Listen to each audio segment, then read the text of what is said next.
దేవుడి దగ్గరికి వెళ్ళి ఈరోజు అందరూ కూడా దేవుడు కాపుదల మాకు కావాలని కోరుకుంటున్నారు. దేవుడి సంరక్షణ మాకు కావాలని కోరుకుంటున్నారు. దేవుడు మాకు తోడుగా ఉండాలని కోరుకుంటున్నారు.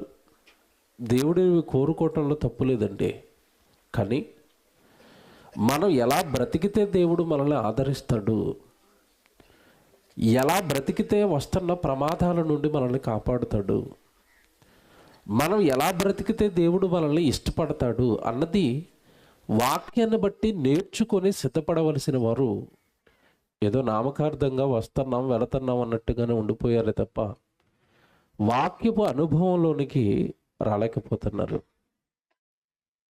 ఒకప్పుడు బైబిల్ దగ్గరికి రానప్పుడు ఉన్న జీవితమే ప్రభు దగ్గరికి వచ్చిన తర్వాత గుడికి వెళుతున్నప్పుడు కూడా అదే జీవితాన్ని కొనసాగిస్తున్నారు చాలామంది. మార్పు ఏముండదు, వచ్చిన మార్పుల్లా ఒకటే, ఆదివారం గుడికి వెళుతున్నామన్న కొత్త మార్పు తప్ప మన జీవితంలో వాక్యాన్ని బట్టి మనం మార్చుకున్నవేంటి, మన దేవుడి కొరకు బ్రతుకుతున్నవేంటి, చేస్తున్నవేంటి అని ఎవరు ఆలోచించుకోలేకపోతున్నారు. దేవుని పిల్లలారా, మనిషి అసలు భూమి మీద దేవుడు ఎందుకు పుట్టించాడు, ఏం చేయాలని కోరుకున్నాడు, ఎలా బ్రతకాలని దేవుడు ఉద్దేశించాడు అని మనం ఆలోచిద్దాం. సహజంగా చాలామంది ఆలోచించేది ఏంటంటే దేవుడిని ఆపద మొక్కులవాడిగా, ఆపదొచ్చినప్పుడు మొక్కుకునేవాడిగా, అవసరాలు తీర్చుకోవడానికి దేవుడి దగ్గరికి వెళ్ళాలన్నట్టుగా దేవుడి గురించి బోధలు జరిగాయి. చాలామంది విశ్వాసాలు దానిపైనే కట్టుకుని ఉన్నారు. చాలా జాగ్రత్తగా నా మాటలు ఈరోజు మీరు వినండి. దేవుడి దగ్గరకు వచ్చి కేవలం వాళ్ళ అవసరతలు తీర్చుకోవడానికి మాత్రమే దేవుడు అనుకున్నారు తప్ప దేవుడికంటూ ఈ భూమి మీద పుట్టిన వ్యక్తుల పట్ల కొన్ని ఆలోచనలు ఉంటాయి, కొన్ని ప్రణాళికలు ఉంటాయి, కొన్ని ఉద్దేశాలు ఉంటాయి అన్నది మర్చిపోయారండి. బైబిల్ తెరచి ఒక మంచి మాట కీర్తనకారుడు చెబుతున్న ఒక మంచి మాట చూద్దాం. 40వ అధ్యాయం కీర్తన గ్రంథం 5వ వచనం. దయచేసి అందరం బైబిల్ తీద్దాం. కీర్తనల గ్రంథం 40వ అధ్యాయము 5వ వచనం. యెహోవా నా దేవా, నీవు మా ఎడల జరిగించిన ఆశ్చర్యక్రియలను అన్నట్టు చూసారా. దేవుడు మనుషుల ఎడల ఆశ్చర్యక్రియలు జరిగిస్తాడట. నిజంగా తల్లిగారి మాటల్లో, అన్నయ్య గురించి చెప్పిన మాటల్లో నాకు అదే అర్థమైంది. చనిపోయాడు అనుకున్న వ్యక్తి తిరిగి మరలా బ్రతికాడు. వండర్స్ జరుగుతూ ఉంటాయండి అప్పుడప్పుడు, అందరి జీవితంలో జరుగుతాయి. మీకు ఒక విషయం చెప్పనండి, ఇక్కడ కూర్చొని మీ అందరి జీవితాల్లో కూడా చాలా అద్భుతాలు దేవుడు చేసుంటాడు. ఒకసారి వెనక్కి తిరిగి చూడండి. ఒకవేళ వెనక్కి తిరిగి మీరు ఆలోచించుకునేంత ఓపిక మీకు లేకపోతే ఒకటి జ్ఞాపకం చేస్తాను, అది ఆశ్చర్యక్రియో కాదో మీరు చెప్పండి. మనం అందరం అనండి తల్లి గర్భంలో ఉమ్మనీటిలో ఉంటాం. తెలుసు కదా, తల్లులు అందరికీ తెలుసు. బిడ్డ తల్లి గర్భంలో ఉన్నప్పుడు ఎక్కడ ఉంటాడు? ఉమ్మ నీటిలో ఉన్నాడు. ఆ నీటిలో బ్రతికాడు అంటే అది వండర్ కదండి. నీటిలో మనిషి బ్రతుకుతాడండి. పక్కనే సముద్రం ఉంది కదా, పిల్లోడిని పట్టుకెళ్ళి వెయ్యండి, ఉంటాడా చచ్చిపోతాడా? చచ్చిపోతాడు. తల్లి గర్భంలో మిమ్మల్ని ఉమ్మ నీటిలో దేవుడు పెంచాడు అంటే అది అద్భుతం కాదా? మీరు ఒక్కసారి మనసు పెట్టి ఆలోచించండి. పోనీ అది మేము చూడలేదండి, అప్పుడు మాకు తెలియదండి అంటారేమో. లేటెస్ట్గా జరిగిన ఒక అద్భుతం చెప్తాను. కరోనా కాలంలోనండి, కరోనా వచ్చి కొన్ని కోట్ల మంది చచ్చిపోయారండి. చచ్చిపోలేదా? చనిపోయారు. మీ ఇంటి ముందు ఇరుగు పొరుగు వారు చనిపోయారు, మీ గ్రామంలో చనిపోయారు, మన రాష్ట్రంలో చనిపోయారు, చాలామంది చనిపోయారు. చాలామంది చనిపోయినా మనం బ్రతికాము అంటే నేను నిజంగా నమ్ముతున్నానండి, ఇది దేవుడు నా ఎడల జరిగించిన ఆశ్చర్యక్రియ కాదా? మీకేమైనా డబ్బు ఉందని బ్రతికించాడా? మీరేమైనా ఆరోగ్యవంతులను బ్రతికించాడా? మీకేమైనా అధికారాలు ఉన్నాయని బ్రతికించాడా? అధికారం ఉన్నవాడు, డబ్బులు ఉన్నవాళ్ళు, హోదా ఉన్నవాళ్ళు కూడా ఆ రోగం బారిన పడి ప్రాణాలు విడిచిన సందర్భాలు మనం చూడలేదండి కరోనా కాలంలో. దేవుడు మన అందరి ఎడలో ఒక అద్భుతం చేసి ప్రపంచం అంతా ఒక మహమ్మారి బారిన పడి ఎవడు ప్రాణాలు కోల్పోతుంటే మీరు నేను ప్రాణాలతో నిలబడ్డాము అంటే అది దేవుడు మన అందరి ఎడల జరిగించిన ఆశ్చర్యక్రియ. కానీ అందరూ ఆలోచిస్తారా అంటే ఆలోచించరు కదండి. ఆపదొచ్చిన క్షణంలో కాపాడు దేవా అన్నారు. కరోనా టైంలో అందరి ప్రార్థనలు ఏంటి చెప్పండి? ఏమన్నా ఒక్కసారి జ్ఞాపకం చేసుకోనండి, మీరేమని ప్రార్థన చేశారు జ్ఞాపకం చేసుకోనండి. కరోనా టైంలో దేవా మమ్మల్ని కాపాడే తండ్రి, మా ప్రాణాలు కాపాడే తండ్రి, ఇక నేను ఏ తప్పుడు పనులు చేయను తండ్రి, మీ సన్నిధిలోనే ఉంటాను తండ్రి, బైబిల్ చదువుతాను తండ్రి. అయ్యండి, మనం అందరం అప్పుడు భయంతో ఈ ప్రమాణాలన్నీ దేవుడికి చేయలేదా? చేశారు. రోగం తగ్గింది, పరిస్థితులన్నీ సాధారణ స్థితిలోనికి వచ్చేసాయి. మనం చేసిన ప్రమాణాలన్నీ కూడా ఏమైపోయాయి? మరుగున పడ్డాయి, కాలగర్భంలో కలిసిపోయాయి. ఇప్పుడు జాగ్రత్తగా చదవండి 5వ వచనం. దేవా, నీవు మా ఎడల జరిగించిన ఆశ్చర్యక్రియలను, తర్వాత మా ఎడల నీకున్న తలంపులను బహు విస్తారమును. చూసారా, ఏమండి, ఈ అద్భుతాలు, ఈ సూచక క్రియలు నీ ఎడల జరిగించి దేవుడు నీ ప్రాణాలను భూమి మీద నిలబెడుతున్నది. నీ ఎడల ఆయనకి ఏమన్నాయట? తలంపులు, బహు విస్తారమైన తలంపులు ఉన్నాయి నీ మీద. నువ్వేదో చేస్తావని ఆశపడి నిన్ను ప్రాణాలతో నిలబెట్టాడు. నీకు ప్రాణాలు ఇచ్చాడు తల్లిగర్భంలో దేవుడు. ఎవరికి తెలుసు ఇవన్నీ? తల్లిగర్భంలో దేవుడు దేహాన్ని కట్టి, ఆ దేహాన్ని నువ్వు దేహంతో భూమి మీదకి వచ్చిన తర్వాత ఎన్నో ప్రమాదాల నుండి, ఎన్నో భయంకరమైన రోగాల నుండి దేవుడు నిన్ను పెంచి పోషించి కాపాడి సంరక్షిస్తున్నది. నీ మీద ఆయనకు ఒక తలంపు ఉంది, నీ మీద ఆయనకు ఒక ప్రణాళిక ఉంది, నీ మీద ఆయనకు ఒక ఆలోచన ఉంది. ఎవరండి గ్రహించారు ఇదంతా? ఎవరు ఆలోచించారు ఇదంతా? చాలా చాలా లోతైన సంగతితో చెప్తాను ఈరోజు. చాలా జాగ్రత్తగా వినాలి ప్రసంగం. ఆదరించాలి, దేవుడు కాపుదల మాకు కావాలని అందరూ కోరుకుంటున్నారు. కానీ ఆయన నిన్ను ఆదరించాలి అన్నా, దేవుడు నిన్ను కాపాడాలి అన్నా, నీ కుటుంబానికి తోడుగా ఉండాలి అన్నా, ముందు నువ్వు దేవుడి తలంపులు, దేవుడి ఉద్దేశాలు, దేవుడి ఆలోచనలు వాక్యాన్ని బట్టి ఎరగాలి కదా. దేవుడు నా మీద ఏదో తలంపుతారండి నాకు జన్మిచ్చాడు, దేవుడు నా మీద ఏదో తలంపు పెట్టుకునండి నన్ను కాపాడుతున్నాడు, పెంచుతున్నాడు, పోషిస్తున్నాడు, తల్లిగర్భంలో నాకు జీవాన్ని ఇచ్చాడు అని ఈ సంగతులన్నీ వాక్యాన్ని బట్టి నువ్వు గుర్తెరగాలి కదా, నమ్మాలి కదా, వాక్యాన్ని నమ్మాలి కదా. వాక్యంలో నీకు వినబడిన ఈ మాట, ఈ రాత్రి దేవుడు నీతో చెప్తున్న మాట నీ హృదయంలోనికి వెళ్ళాలి కదా, నువ్వు ఆలోచించాలి కదా. అవును, నా ఎడల కూడా దేవుడికి ఏదో తలంపు ఉంటుంటది, అందుకే నాకు జన్మిచ్చాడు, దేవుడు నా నుండి ఏదో కోరుకుంటున్నాడు, ఏదో ఆశిస్తున్నాడు. ఏంటి దేవా అని ఎప్పుడు అడుగుతామండి మనం? అడగలేదండి, అడగలేదు. మనుషులను దేవుడు ఎందుకు పుట్టించాడో తెలిసి, ఏంటండి దేవుడు తలంపులు ఏంటండి మా మీద అంటే, దేవుడు నీ నుండి ఒకటి కోరుకుంటున్నాడు. యెషయా గ్రంథం 43వ అధ్యాయం 7వ వచనం అందరు చదువుతాం. యెషయా గ్రంథం 43వ అధ్యాయం 7వ వచనం చదువుతున్నారు. యెషయా గ్రంథం 43వ అధ్యాయము 7వ వచనం. నా మహిమ నిమిత్తము నేను సృజించిన వారిని, నా నామము పెట్టబడిన వారందరినీ తెప్పించుము, నేనే వారిని కలగజేసి తిని. అండర్లైన్ చేసుకోండి, నేనే వారిని కలగజేసి తిని, వారిని పుట్టించిన వాడను నేనే. నేను పుట్టించాను భూమి మీద ఉన్న నరులందరినీ, నేను కలిగించాను, నేనే పుట్టించాను. వాళ్ళ జన్మకు కారకుణ్ణి నేను. ఆ జన్మ నాది, వాళ్ళు అనుభవిస్తున్న దేహం నాది. ఆ దేహానికి అవసరమైన సేవలు చేస్తున్నాయి కదా ప్రకృతి పంచభూతాలు. ఆ పంచభూతాలన్నిటినీ వాళ్ళ సేవ కోసం కలిగించింది నేను. సమస్తం నా వలన భూమి మీద ఉన్న మనుషులు అనుభవిస్తున్నారు. వాళ్ళని కలిగించిన వాడను నేనే, వాళ్ళని పుట్టించిన వాడను నేనే. ఎందుకు తండ్రి మమ్మల్ని పుట్టించారు? ఎందుకు మమ్మల్ని జన్మనిచ్చారు? ఈ లోకాన్ని అనుభవించడానిక, ఈ లోకంలో చదువుకోవడానిక, ఈ లోకంలో ఉద్యోగాలు చేయడానిక, ఈ లోకంలో సంపాదనల కోసమా, ఈ లోకంలో తిండి కోసమా, ఈ లోకంలో పెళ్లిళ్ళు చేసుకుని పిల్లల్ని కానీ సుఖించి భోగించి ఆనందించి ఈ లోకాన్ని అనుభవించి మేము చచ్చిపోవడానిక మమ్మల్ని పుట్టించారు అంటే, ఆ 7వ వచనం ప్రారంభంలో ఒక మాట పలికాడు దేవుడు. అదే అక్కడే ఉంది చూడండి. 7వ వచనం ప్రారంభంలో ఒక మాట పలికాడు. ఏమని? నా మహిమ నిమిత్తము కలిగించాను. అంటే భూమి మీద నరుడు పొందుకున్న నర జాతి, నర జన్మ దేవుడిని మహిమపరచటానికి దేవుడు ఈ భూమి మీద మనుషులకి ఇస్తున్నాడు. అర్థమైపోయింది మనకు ఒకటి. ఎందుకు తండ్రి మేము భూమి మీద పుట్టాము? ఎందుకు తండ్రి మా ఏడలో మీరు ఆశ్చర్యక్రియలు జరిగిస్తున్నారు? ఎందుకు మమ్మల్ని ప్రాణాలతో నిలబెడుతున్నారు?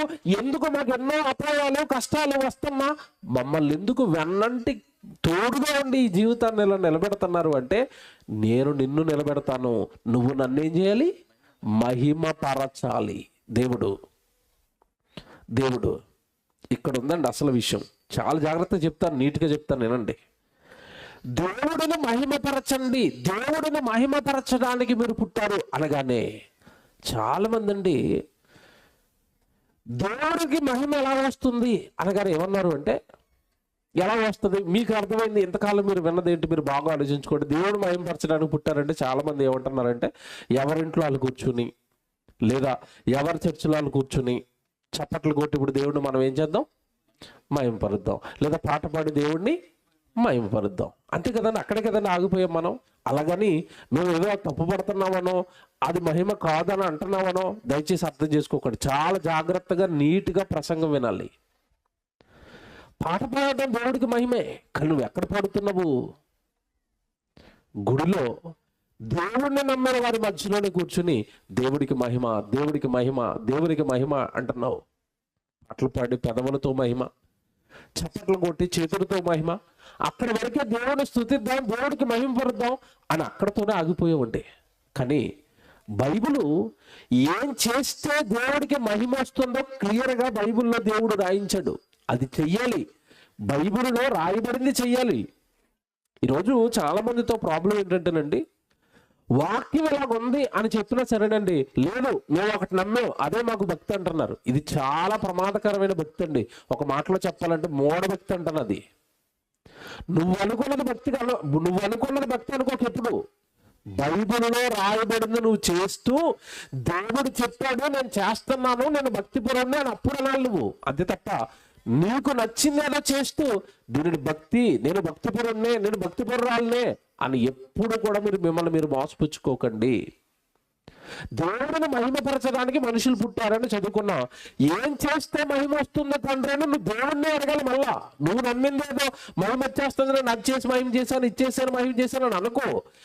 ఏం చేస్తే నీకు మహిమ వస్తుంది తండ్రి అని బైబిల్లో దేవుడిని అడగాలి. మళ్ళీ ఇప్పుడు అడుగుతాం దేవుడిని, ఏం చేస్తే తండ్రి మీకు మహిమ? యోహాను సువార్త 17వ అధ్యాయము 4వ వచనం. బైబిల్ ఇలా నేర్చుకుంటేనే దేవుడు అర్థమవుతాడండి. ఇలా మనకి ఎవరు విడగొట్టి వివరించి చెప్పలేదు కనుక మనకి నచ్చిన భక్తి ఏదో దేవుడి కోసం మనం చేసుకుంటూ వెళ్ళిపోతున్నాం. నేను బాప్తిజం తీసుకోవాలని, నేను భక్తిపరుడిని, క్రైస్తవురాలని చెప్పుకుంటూ మనల్ని మనం మోసం చేసుకుంటున్నాం. మహిమ పరచటం అంటే ఏంటో క్లారిటీగా దేవుడు బైబిల్లో రాశాడు. యోహాను సువార్త 17వ అధ్యాయం 4వ వచనం. యేసు ప్రభువు ప్రార్థన చేస్తున్నాడండి, భూమి మీద తండ్రితో మాట్లాడుతున్నాడు. ఆయన ఏమంటున్నాడు చూడండి, యోహాను సువార్త 17:4 చదువుతున్నారండి. చేయుటకు నీవు నాకు ఇచ్చిన పని నేను సంపూర్ణముగా నెరవేర్చి భూమి మీద నిన్ను మహిమ పరచితిని. అట్లా చేసుకోండి. ఆ చివరి పదం యేసు ప్రభువు అంటున్నాడు, ఇదిగో తండ్రి చేయుటకు నీవు నాకు ఇచ్చిన పని, నువ్వు నన్ను భూమి మీద పుట్టించేటప్పుడు నేను ఏం చేయాలని కోరుకుని నాకు ఈ జన్మిచ్చావో, నువ్వు ఎందుకైతే నన్ను పుట్టించావో ఆ పని, నువ్వు చెప్పిన పని నేను భూమి మీద చేసి నిన్ను ఏం చేశాను అంటున్నాడు. పనితో మహిమ వచ్చిందన్నాడా, పాటలతో ప్రార్థనతో మహిమ అన్నాడు? అక్కడ నాకు బైబిల్లో చెప్పాలి. ఇప్పుడు ఒకవేళ ఏమంటే పాటలతోనో ప్రార్థనతోనో దేవుడికి మహిమ వస్తుంది అనుకోండి, యేసుక్రీస్తుని వారు ఏం చేయాలి?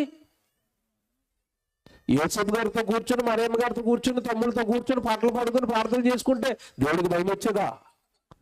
మహిమానుగానే పబ్లిక్ గా ప్రజల మధ్య దేవుడు ఎరగని జనముల మధ్యలోనికి వెళ్ళి దేవుడి గురించి చెప్పటం, సువార్త కార్యక్రమాలే దేవుడికి మహిమ తెచ్చే పనులు. అదే చెప్తున్నాడు యేసు ప్రభువు అక్కడ. ఆయన బ్రతుకున్నంత కాలం రండి ఇతర సమీప గ్రామంలో ప్రకటించుటకు వెళ్ళుదాము, ఈ నిమిత్తమే కదా నేను పరలోకం నుండి బయలుదేరి వచ్చాను. వాక్యం చెప్దాం పదండి, దేవుడి గురించి చెప్దాం పదండి, సువార్తకి వెళ్ళిపోదాం పదండి, దేవుడు కార్యక్రమాలు పెడదాం పదండి, కార్యక్రమాలతో పనులతో దేవుడిని మహిమపరుద్దాం రండి.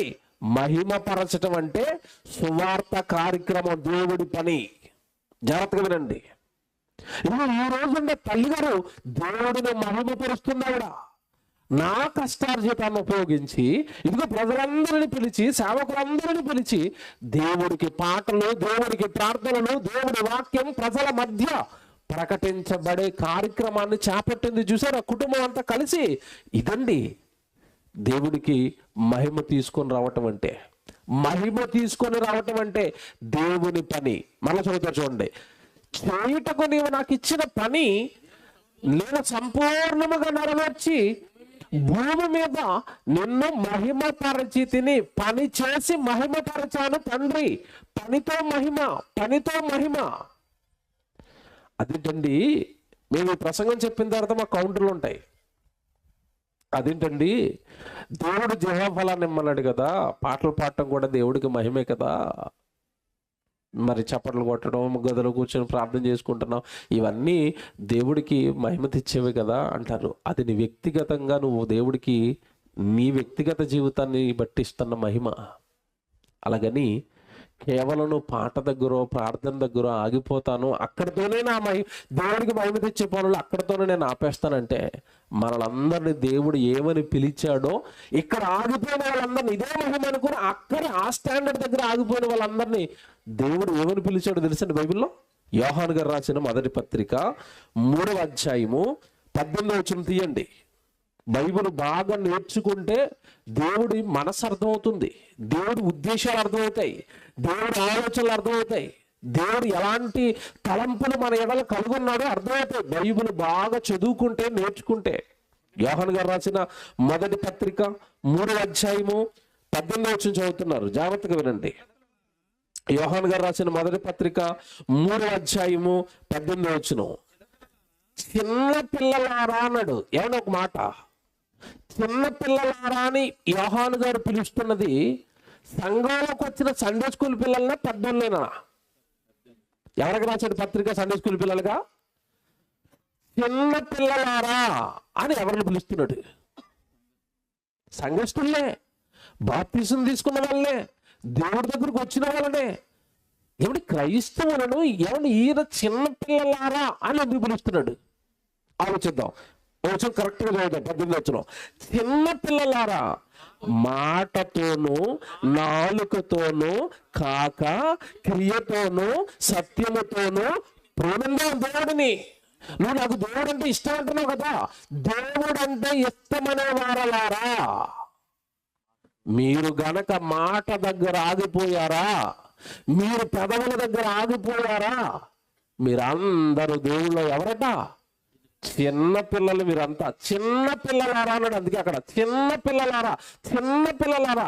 ఎంతకాలం ఆ మాటలతో, ఎంతకాలం ఆ పదవులతో, ఎంతకాలం ఆ స్థుతి అంటే ఒక చోట కూర్చుని ఉండిపోవడం. మీరు చిన్నపిల్లలు కదా దేవుళ్ళో, అలా ఉండిపోతే, అలా ఆగిపోతే మీకు ఇది అర్థమవుతుంది. ఉదాహరణ చెప్తాను ఇప్పుడు నేను, జాగ్రత్తగా వినండి. చిన్నపిల్లలారా, మాటతో నాలుగుతో ఆగిపోయారు, క్రియలేమీ రావటం లేదు మీరుండి. క్రియలతో సత్యముతో దేవుడికి ఆరాధనలు చెయ్యండి, దేవుడికి మహిమను తీసుకొని రండి, దేవుడిని ప్రేమించండి. క్రియలతో, సత్యముతో, పనులతో, వాక్యంతో. ఇదిగో ఈరోజు సభ కొరకు దేవుడు పొద్దున్న నుంచి పనిచేస్తారండి కష్టపడి, వంటలు చేయడానికి, వేదికలు కట్టడానికి, లైట్లు కట్టడానికి, ఏమండి ఈ పాంప్లెట్లు ముద్రించడానికి, సౌండ్లు పెట్టడానికి. ఏమండి పనండి. ఈ పనంతా దేనికోసం జరిగించారు అంటే రాత్రి వాక్యాలు చెప్పబడతాయి. క్రియలతో సత్యముతో దేవుడిని ఏం చేయాలి? ప్రేమించండి. ఇప్పుడు చెప్తాను, ఉదాహరణ చెప్తాను, బాగా అర్థమవుతుంది ఈ వచనం. చిన్నపిల్లలు ఉంటారండి ఇంట్లో, జాగ్రత్తగా వినండి. తల్లులు జాగ్రత్తగా వినండి. మీ గర్భాలను పుట్టిన చిన్న పిల్ల ఉంటుందండి, ఆడపిల్ల పుట్టింది అనుకోండి. అమ్మ బట్టలు దూతున్నప్పుడు అప్పుడు అడుగులేయటం వస్తుంది, నడవటం వస్తుంది, అమ్మ వెనకాల తిరుగుతూ ఉంటుంది. అమ్మ బట్టలు దూతా ఉంటే పిల్ల ఏమని అడుగుతుంది? మమ్మీ నేను బట్టలు ఉతికేస్తాను మమ్మీ అంటది. అమ్మ సామాన్లు కడుక్కుంటా ఉంటే మమ్మీ నేను కూడా సామాన్లు కడిగేస్తాను మమ్మీ అంటది. వెనకాల పడుతుంది, నేను బట్టలు ఉతికేస్తాను, సామాన్లు కడిగేస్తాను. ఈవిడ చీపు పట్టుకుని తుడుస్తుంది అనుకోండి, ఆ వెనకాల వచ్చి చీపురు లాగేసి ఈవిడ తుడిచేస్తుంది. చిన్నపిల్లలు చిన్న పనులు చేస్తారండి తల్లి వెనకాల ఉండి. జాగ్రత్తగా వినండి. చిన్నప్పుడు బట్టలు దూతున్నప్పుడు అమ్మ నేను బట్టలు ఉతికేస్తాను అంటే చిన్నపిల్ల కదండి, మాటలకే మురిసిపోద్ది. చిన్నపిల్ల కదా, ఊరంతా చెప్పుకుంటుంది అప్పుడు తల్లి. ఏమన్నా తెలుసండి? ఏమని చెప్పుకుంటా చెప్పండి తల్లి? నా కూతురు నాకు పనులు చేస్తానంటుందండి, నా కూతురు బట్టలు దూతానంటుందండి, నా కూతురు సామాన్లు కడుగుతానంటుందండి, నా కూతురు నా పనులోనికి వస్తానంటుందండి. పని చేసిందా, మాట్లాడిందా? నాకు చెప్పాలి ఇక్కడ. పని చేసిందా, పని చేస్తానన్న మాట మాత్రమే మాట్లాడిందా? అమ్మ బట్టలు ఉతికేస్తావా? Very good. పెద్ద బెడ్షీట్ నానబెట్టాను ఉతికే అంటది తల్లి. చిన్న కచ్చిపిచ్చి ఉతికిరా, అది అక్కడే కొడుతుంది. చిన్నది కచ్చిపు ఎలా ఫీల్ అవుతుంది? నేను ఏం చేస్తానండి ఇప్పుడు? బట్టలు ఉతికేస్తున్నాను అంటది చిన్నపిల్ల. పెద్దావిడికి ఎలాగుంటుంది? నవ్వు. ఉతుకమ్మ ఉతుకు. ఏం ఉతుకుతుంది? కచ్చీపు ఉతుకుతూ కూడా ఎలా ఫీల్ అయిపోద్ది అంటే, నేను బట్టలు ఉతికేస్తున్నాను ఇప్పుడు. జాగ్రత్తగా వినండి. చిన్నపిల్ల చిన్నప్పుడు చిన్న చిన్న పనులు చేస్తుంది. ఇదే పిల్ల 20 సంవత్సరాలు వచ్చినాయి. ఎవరికి? ఈ పిల్లకి. పెద్దదైన తర్వాత అమ్మ వెనకాల వెళ్ళి అమ్మ బట్టలు ఉతుకుతాను అన్నదనుకోండి, వద్దమ్మా మాట చాలు అంటదా? పెద్ద బకెట్ ఇచ్చి పంపిస్తుందా? అర్థమైంది ఇప్పుడు? ఈ బకెట్ నిండా బట్టలు పో ఉతుకురాబో. చిన్నప్పుడేమో మాటలతో సరిపెట్టింది. పెద్దదిన తర్వాత మాటలతో సరిపెట్టాలా? పని చేయాలా? పని చేయాలి. జాగ్రత్తగా వినండి. పని చెయ్యాలి. బట్టలు ఉతుకుతానమ్మా, సామాన్లు కడిగేస్తానమ్మా అంటే మురిసిపోదు. పెద్ద అయిన తర్వాత కూడా డైలాగులకి మురిసిపోదు. ఏం చేస్తే మురిసిపోదు తల్లి? పని చేయి, మాటలు చేయాలి. వెళ్ళి బట్టలు ఉతుకో, అదిగో సామాన్లు, నాకు ఒంట్లో పోలే సామాన్లు కడుగు, వంట చేయి. ఎప్పుడు చెప్తుంది పనులన్నీ? పెద్దదైన తర్వాత. చిన్నపిల్లలకి చెప్తారా? చెప్పరు. ఇప్పుడు నేను మిమ్మల్ని అడుగుతున్నాను, మీరు చిన్నపిల్లలా దేవుళ్ళో పెద్దోళ్ళ? చిన్నపిల్లలు అన్నవాళ్ళు ఇప్పుడు చేయొద్దండి. అబ్బే, ఎప్పటి నుంచో బాప్తిసం తీసుకుని ఎంతకాలం అయిపోయింది? 25 ఏళ్ళు, 20 ఏళ్ళు, 30 ఏళ్ళు. చిన్నపిల్లలు ఇంకా నాలుగుతో పెదాలతో పాటలు పాడుతూ ఆగిపోవడానికి. మీకు మాట చెప్పనండి, పెదవులతో మహిమపరచడం దేవుని తప్పు కదండి, అక్కడే ఆగిపోవటం తప్పు. మళ్ళా చెప్తున్నాను, పెదవులతో దేవుడు మహిమపరచడం, దేవుడికి పాటలు పాడడం, దేవుడు వాక్ మేము దేవుడితోనే. దేవుడికి ఈ మాటలు ఇప్పుడు ఎలా చెప్తున్నాం? పెదవులతోనే కదా. కానీ ఈ పెదవులతో ఈ మాటలు చెప్పడానికి నేను సుమారు ఎంత ప్రయాణం చేశాను తెలుసండి? ఈ దినమంతా ప్రయాణం చేశానండి. ఇప్పటికీ మీ వేదిక ఎక్కేంత వరకు కూడా హడావుడి ప్రయాణంలోనే ఉన్న. రాత్రి సభ చూసుకుని ఎవడు తెల్లవారుజామున లేచి మేము ప్రయాణం ప్రారంభిస్తేనే తప్ప ఇందాక 7 గంటలకి ఇక్కడ అందుకోలేకపోయాం. ప్రయాణం ఓపిక చేసుకుని బస్సులు అలా గంటల తరబడి కూర్చొని ఈ రాత్రి మరలా ప్రయాణం చేసి, ఇవన్నీ ఏంటో తెలుసండి? మాటలతో కుదరదు. నీ దేహం నా కొరకు ఏమైపోవాలి? నలిగిపోవాలి. పనులు కావాలి, పని కావాలి నీతో. మీకు మాట అడుగుతాను, దేవుడు నండి చాలా మంది ఏమనుకుంటున్నారంటే, పెదవులతో మేము పాటలు పాడేస్తే దేవుడు మురిసిపోతున్నాడేమో అనుకుంటారు. మనం పాట పాడుతూ ఉండి మీకు జ్ఞాపకం చేస్తాను, పాటను తప్పు పట్టడం లేదు సుమా. మళ్ళా చాలా మంది ఇలా ఆలోచిస్తారు. అలా కాదు, పాటను తప్పు పట్టడం లేదు నేను. ఆ పాటలో ఉన్న భావం మనకు ఎంతవరకు అర్థమైంది అంటాను నేను. కృతజ్ఞత కూడికెట్టిన ప్రతిసారి ఒక పాట పాడిస్తారండి. ఏ పాట చెప్పండి? నీవు చేసిన ఉపకారములకు నేనేమి చెల్లింతును. అక్కడ వరకు బాగుంది. తర్వాత ఏం చెప్పనా? వేలాది నదులంత విస్తార తైలంబు నీకిచ్చినా చాలునా అన్నావు. ఎందులో? పాటలో. ఇక్కడ ఒక అతను అలాగే పాట పాడేస్తున్నాడు. వేలాది నదులంత విస్తార తైలంబు నీకిచ్చినా చాలునా అన్నాడు. అనుకుందాం ఒకసారి. ఆ పాట విని యేసుప్రభు వచ్చాడు ఇక్కడికి. అనుకుందాం కాసేపు. యేసుప్రభు వచ్చి అంటున్నాడు, ఏం పాట పాడే బాబు అన్నాడు. పాట ఏంటిది? వేలాది నదులంత విస్తార తైలం నీకు ఇచ్చినా నదులంత వద్దున ఆయన వచ్చే నెల సెమినార్ ఉంది, ఒక 50 కేజీలు నూనె డబ్బా తే అన్నాడు. తెస్తాడా? వేలాది నదులంత ఇస్తానని పాటలు పాడుతాడా? బాగా వినాలి, నేను చెప్పింది మీకు అర్థమవుతుందో లేదో. వేలాది నదులంతా ఇస్తానని పాట పాడిన నువ్వు 50 కేజీలు క్రియారూపకంలోకి ఇవ్వడానికి సిద్ధమా? పాటలే ఉందండి, నోట్లోంచి వస్తున్నాయి కదా, పాడతాం, దేవుడికి మహిమ అంటున్నాం. క్రియలేవి. ఆ పాటను క్రియారూపకంలోకి తేగలవా? ఇవ్వగలవా? అంతొద్దు. దేవుడికి అవసరమైనది నువ్వు ఇవ్వగలవా? బాగా ఆలోచించండి దేవుని పిల్లలారా. దేవుడి తలంపులు మన మీద, భూమి మీద నాకు మహిమ తేవాలి. మహిమ ఎలా వస్తుంది అన్నప్పుడు, ఇదిగో మీరు నాకు పని చేస్తే మహిమ వస్తుంది. లేదు నేను నాలుకతో పెదవులతో మాటల దగ్గర ఆగిపోతానంటే మళ్ళీ అందరినీ దేవుడు ఏమని పిలిచాడు? మీరంతా నాలో ఎదగని చిన్న పిల్లలు మీరంతా అన్నాడు. మీకు మాట చెప్తానండి, ఇప్పటి నుంచి ప్రసంగం జాగ్రత్తగా వినండి. ఏమండి, అన్నయ్య జీవితంలో కష్టాలు, ఆటో తిరగబడిపోయినప్పుడు అండి మేము అందరినీ చూసామండి. నాకు ఇమీడియట్గా తమ్ముడోళ్ళు ఫోటోలు పెట్టారు, వీడియోలు పెట్టారు. చాలా బాధపడిపోయానండి. నెంబర్లు ఉన్న వాళ్ళందరికీ ఫోన్ చేశాను. తమ్ముడు ఎలాగున్నారు, తమ్ముడు ఎలాగున్నారు, హాస్పిటల్లో వైద్యం జరుగుతుందా, ఎలాగుంటున్నారు అందరూ. అందరికీ మ్యాక్సిమం నాకు పరిచయం ఉన్న వాళ్ళు, నాకు ఆ రోజు తెలిసిన వాళ్ళందరినీ పలకరించానండి. మా సంఘంలో కూడా ఆరాధనలో నేను ప్రకటన చేశాను. సువార్తకి వెళుతూ తమ్ముడు వాళ్ళు చాలా ఇబ్బందులు పడిపోయారు, మీరు సంఘం అంతా ప్రార్థన చేయండి, మా చర్చ్ గ్రూప్లో ఫోటోలు పెట్టి వీడియోలు పెట్టి సువార్తకి వెళుతూ నా తండ్రిని ప్రకటిస్తూ మన దేవుడి గురించి చెప్పడానికి వెళుతూ వాళ్ళు ప్రమాదంలో పడిపోయారు. వాళ్ళని ఏమండి కాపాడాలని, వాళ్ళు త్వరగా కోలుకొని కుటుంబాలతో ఆనందంగా ఉండాలని, తిరిగి మరలా దేవుడు పని చేయాలి అని మీరు ప్రార్థన చేయండి అని సంఘానికి నేను పదే పదే చెప్పానండి. ఇక్కడ నేను ఎలాగా చెప్పడానికైనా, వాళ్ళ కోసం అనేక మంది ప్రార్థనలు చేయడానికైనా, అనేక మంది వాళ్ళకి సహాయం చేయడానికి ముందుకు రావడానికైనా, ఇదంతా వాళ్ళ మీద ప్రేమగా ఇంతమంది ప్రార్థనలు, ఇంతమంది సహాయాలు వాళ్ళకి దక్కుతున్నాయి అంటే దీని వెనక ఎవరున్నారు మీరు బాగా ఆలోచించాలి. ఎవరు ప్రేరేపిస్తున్నారు అందరినీ? దేవుడు. జాగ్రత్తగా వినండి. మనం పెళ్ళికి వెళుతూ ఏదో యాక్సిడెంట్లో మనకి ఏదో యాక్సిడెంట్ అయింది అనుకోండి, మనల్ని ఎంతమంది పలకరిస్తారు చెప్పండి? పెళ్ళికి వెళ్తున్నారండి, మీ పెళ్లి బస్సుకి యాక్సిడెంట్ అయింది, మిమ్మల్ని ఎవరు పలకరిస్తారు? మీకోసం ఎవరు దేవుడికి ప్రార్థన చేస్తారు చెప్పండి? చేస్తారు ఎవరైనా? మహా అయితే మీ కుటుంబీకులు ఉంటారు, మీ బంధువులు ఉంటారు, వాళ్ళు నలుగురు తెలుస్తుంది, వాళ్ళు ప్రార్థన చేస్తారు. కానీ వీళ్ళు సువార్తకి వెళ్తూ పడిపోతే కొన్ని వందల మంది, వేల మంది వాళ్ళ కోసం ప్రార్థనలు చేశారండి. ఈ ఆదరణ, ఈ ప్రేమ ఎవరికి దక్కుతుంది అన్నప్పుడు దేవుడి పనిలో శ్రమల పడుతున్న వాళ్ళకి దక్కుతుంది. జాగ్రత్తగా వినండి ఇక్కడి నుంచి. ఒకవేళ మీకు కూడా దేవుడు ప్రేమ కావాలా, మీకు దేవుడు తోడు కావాలా, మీకు దేవుడు సంరక్షణ కావాలా, దేవుడు మీకు దగ్గరగా ఉండాలా, దేవుడు మిమ్మల్ని ప్రేమించాలా, దేవుడు మిమ్మల్ని ఆదరించాలా, దేవుడు ఒక పని చేయమని చెప్పాడు. వాక్యాన్ని గనక నమ్మే మనసు నీకు ఉంటే ఆ పని చేయి. వీళ్ళని ఆదరించినట్టుగానే దేవుడు మిమ్మల్ని ఆదరిస్తాడు. వీళ్ళని కాపాడినట్టుగానే దేవుడు మిమ్మల్ని కాపాడుతాడు. వీళ్ళని హక్కును చేర్చుకున్నట్టుగానే దేవుడు మిమ్మల్ని హక్కును చేర్చుకుంటాడు. ఏంటండి కీ, ఏంటండి సూత్రం అంటే బైబిల్లో మాట చెప్తాను.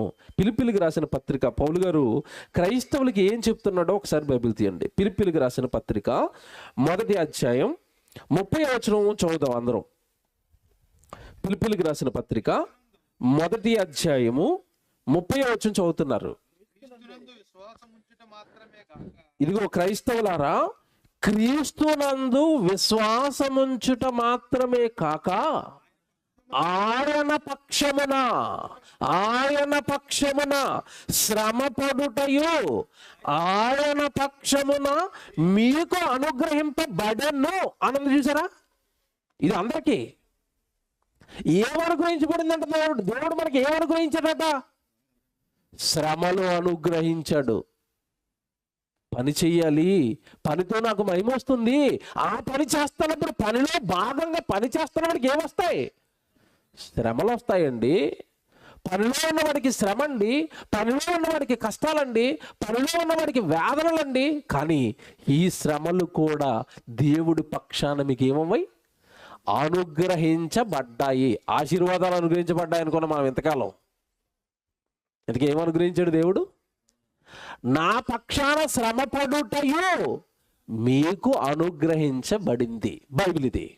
జాగ్రత్తగా వినాలి, జాగ్రత్తగా వినాలి.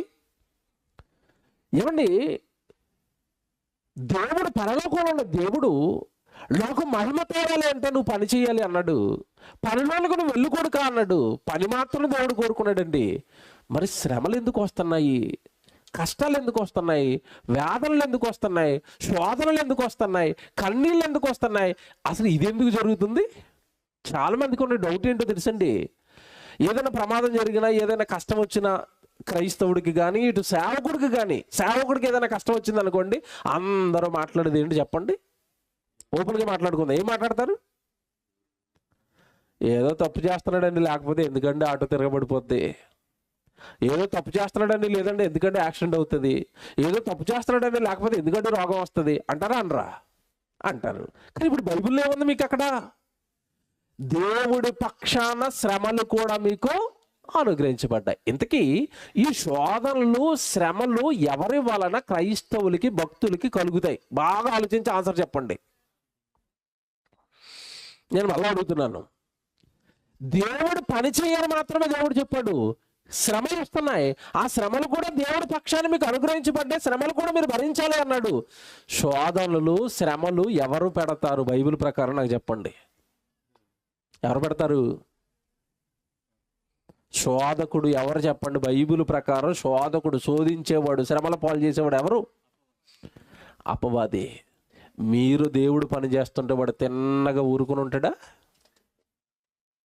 అపోస్తలులను 12 మందిని ఏర్పరచుకున్న తర్వాత యేసుక్రీస్తుల వారి వాక్యం నేర్పుతుంటే వాళ్ళు ప్రయోజకులుగా చేస్తుంటే ఇది వెళ్ళి అప్లికేషన్ వేసింది ఎవరికి? దేవుడికి. ఏమని?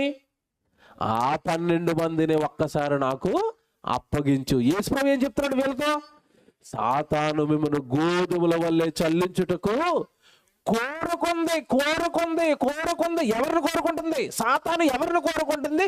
దేనికి కోరుతుంది నాకు చెప్పాలి ఇప్పుడు.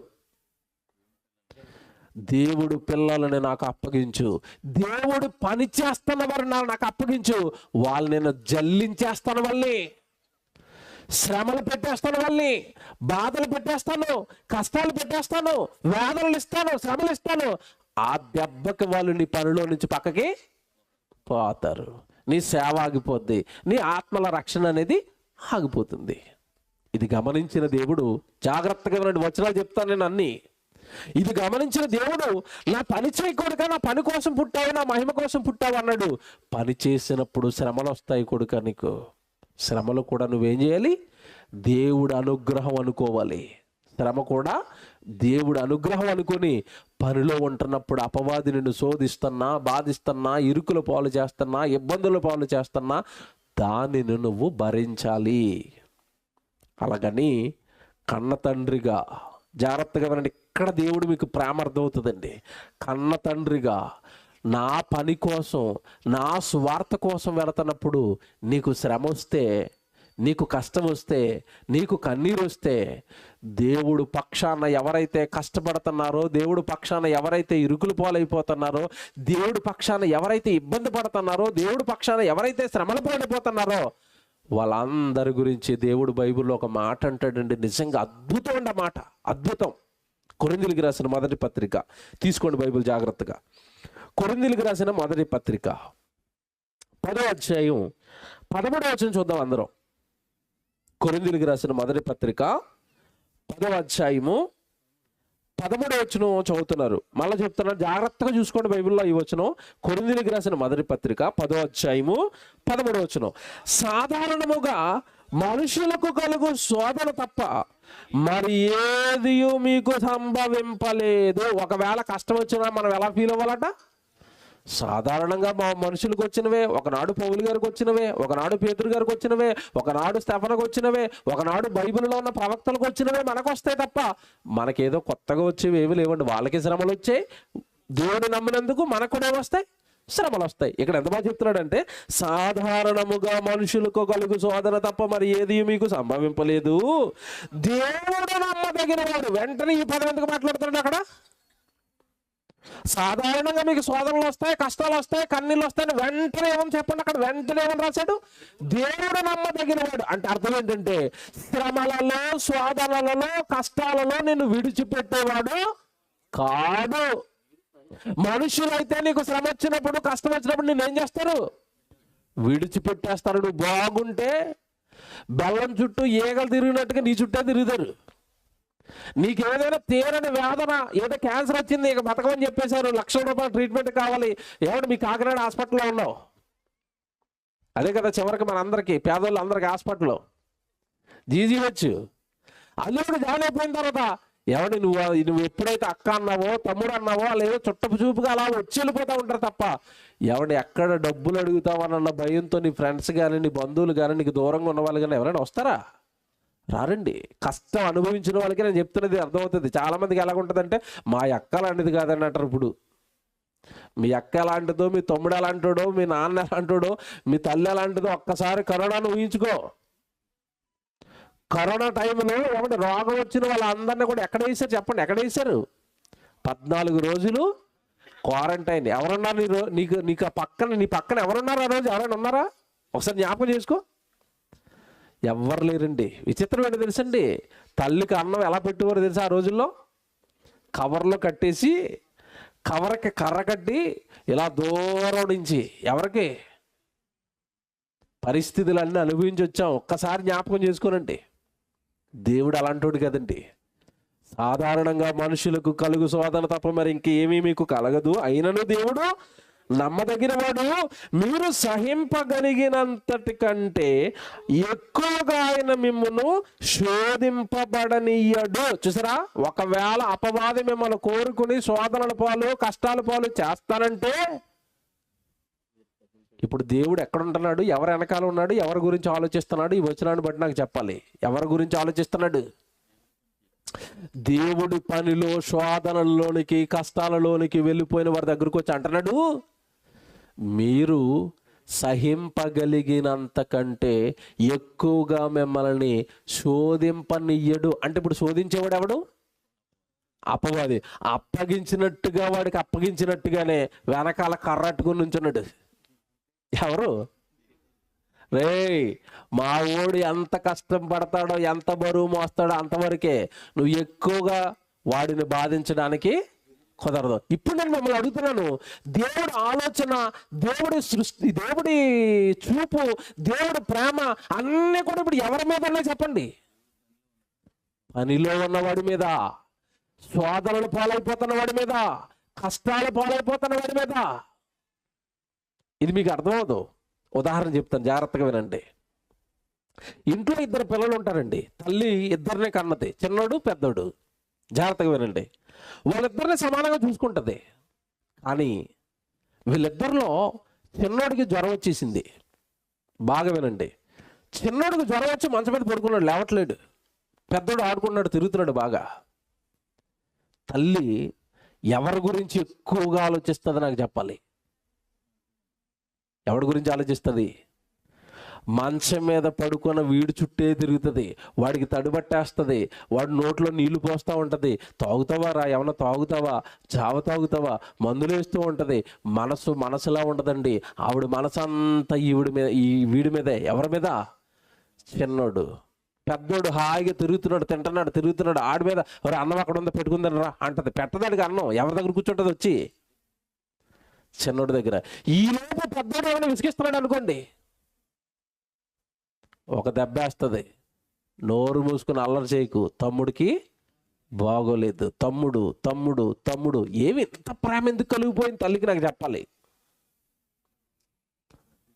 వాడి పరిస్థితి బాగోలేదు, వాడు తినటం లేదు, వాడు ఆడుకోవటం లేదు. రోజు చిన్న మాటలతో నా చుట్టూ తిరిగేవాడు. మాట్లాడటం లేదు, అమ్మ అనటం లేదు, ఆడుకోవటం లేదు. మంచం మీద ఉండిపోయాడు నా కొడుకు. నా మనసు బాగోలేదండి. తల్లి మనసు ఇది. ఇది తల్లి మనసు అయితే పరలోకంలో ఉన్న దేవుడు మనసు చెప్పాడు ఇక్కడైనా. ఏడో తెలుసా? శోధన నా కొడుకు ఎంత సహిస్తాడో అంతే శోధన పెట్టాలరా సైతాను. సహింపగలిగినంత శోధింపనివ్వాలి. ఎక్కువగా పెడితే నేను ఊరుకోను. పిల్లల్ని షాపుకి పంపిస్తామండి. షాపుకి పంపించేటప్పుడు వాడు చిన్నోడిని షాపుకి పంపిస్తున్నప్పుడు ఏదో షాంపూ ప్యాకెట్ తేరా, లేదా సబ్బు ప్యాకెట్ తేరా, ఒక ఎవడ చిన్న సరుకులు తేరా అని పంపిస్తామండి. ఎందుకంటే వాడు వయసు చిన్నది, పెద్ద తేలేడు. చిన్నోడిని షాపుకి పంపించి ఒక 5 కేజీలు బియ్యం బస్తా వేసుకురారా అంటావా?